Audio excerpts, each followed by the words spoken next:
ಇಷ್ಟ ದಿನ ಜಾಸ್ತಿ ಕೆಲಸ ಇದ್ದಿದ್ರಿಂದ ಯಾವ್ದು ಫಿಲಮ್ ನೋಡಕ್ಕಾಗದೆ ರಿವ್ಯೂನು ಮಾಡಕ್ಕಾಗಿರ್ಲಿಲ್ಲ. ಇನ್ಮೇಲಿಂದ ಕಂಟಿನ್ಯೂಸ್ ಆಗಿ ರಿವ್ಯೂಸ್ ಬರುತ್ತೆ. After A long time finally ಇವತ್ತೊಂದು ಮೂವಿ ನೋಡಿದೆ. ಬನ್ನಿ ಆ ಮೂವಿ ನೋಡಿದ್ಮೇಲೆ ಏನ್ ಇಷ್ಟ ಆಯ್ತು, ಏನ್ ಕಷ್ಟ ಆಯ್ತು ಅಂತ ಮಾತಾಡೋಣ. ಹಾಯ್ ಹಲೋ ನಮಸ್ಕಾರ, welcome to my channel raw review.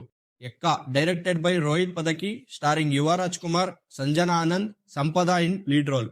ಇನ್ನು ಈ ಸಿನಿಮಾದ ಪ್ಲಾಟ್ ಏನು ಅಂದ್ರೆ, ಕಥೆಯ ನಾಯಕ ಮುತ್ತು ಪಾರ್ವತಿಪುರ ಅನ್ನೋ ಒಂದು ಹಳ್ಳಿಯಲ್ಲಿ ಯಾವ್ದೇ ತೊಂದರೆ ಇಲ್ಲದೆ ಅವ್ನ ಫ್ರೆಂಡ್ಸ್ ಮತ್ತೆ ಅವನ ತಾಯಿ ಜೊತೆ ಆರಾಮಾಗಿರ್ತಾನೆ. ಅವನ್ ಜೊತೆ ಇರೋ ಒಬ್ಬ ಫ್ರೆಂಡ್ ನ ನಂಬಿ ಮೋಸ ಹೋಗ್ತಾನೆ. ಮೋಸ ಮಾಡಿರೋ ಅವ್ನ ಫ್ರೆಂಡ್ ನ ಹುಡ್ಕೊಂಡು ಬೆಂಗಳೂರಿಗೆ ಬರ್ತಾನೆ. ಬೆಂಗಳೂರಿಗೆ ಬಂದ್ಮೇಲೆ ಅವ್ನ ಕತೆ ಏನಾಯ್ತು ಅನ್ನೋದೇ ಈ ಸಿನಿಮಾದ ಸ್ಟೋರಿ. ಇನ್ನು ಈ ಸಿನಿಮಾಲಿ ಇರೋ ಪಾಸಿಟಿವ್ ವಿಷಯಕ್ಕೆ ಬಂದ್ರೆ, ಸಿನಿಮಾದ ಫಸ್ಟ್ ಹಾಫ್ ತುಂಬಾನೇ ಎಂಗೇಜಿಂಗ್ ಆಗಿತ್ತು. ಫಸ್ಟ್ ಹಾಫ್ ಸ್ಟೋರಿ ಲೈನ್ ಸಿನಿಮಾಗೆ ಒಳ್ಳೆ ಸ್ಟಾರ್ಟ್ ಕೊಟ್ಟಿದೆ. ಪ್ರೀವಿಯಸ್ ಫಿಲಂ ಗೆ ಕಂಪೇರ್ ಮಾಡಿದ್ರೆ ಯುವ ಅವರ ಆಕ್ಟಿಂಗ್ ಈ ಫಿಲಂ ಅಲ್ಲಿ ತುಂಬಾನೇ ಇಂಪ್ರೂವ್ ಆಗಿದೆ. ಹೀರೋಯಿನ್ಸ್ ಆಗಿ ಸಂಜನಾ ಆನಂದ್ ಮತ್ತೆ ಸಂಪದಾ ಅವರು ಕತೆಗೆ ಸೂಟ್ ಆಗೋ ತರ ಚೆನ್ನಾಗಿ ಆಕ್ಟ್ ಮಾಡಿದ್ದಾರೆ. ಇನ್ನು ಮಿಕ್ಕಿರೋ ಸಪೋರ್ಟಿಂಗ್ ಕ್ಯಾರೆಕ್ಟರ್ಸ್ ಗಳು ಅವ್ರಿಗೆ ಕೊಟ್ಟಿರೋ ಸ್ಕ್ರೀನ್ ಪ್ರೆಸೆನ್ಸ್ ನ ನೀಟಾಗಿ ನಿಭಾಯಿಸಿದ್ದಾರೆ. ಟೆಕ್ನಿಕಲ್ ವರ್ಕ್ ಈ ಸಿನಿಮಾಗೆ ಒಳ್ಳೆ ಸಪೋರ್ಟ್ ಕೊಟ್ಟಿದೆ.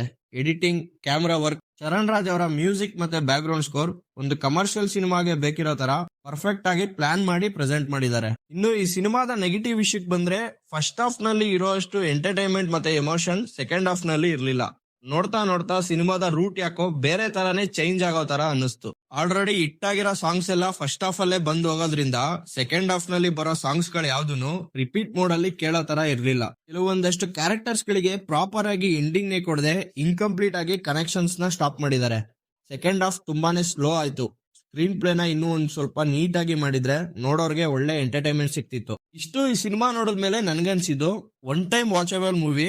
ಫುಲ್ ರೌಡಿಸಮ್ ಫಿಲಂ ಅಂತ ಎಲ್ಲ ಅನ್ಕೊಳಕ್ ಹೋಗ್ಬೇಡಿ, ಫ್ಯಾಮಿಲಿ ಜೊತೆ ನೋಡ್ಬೋದು.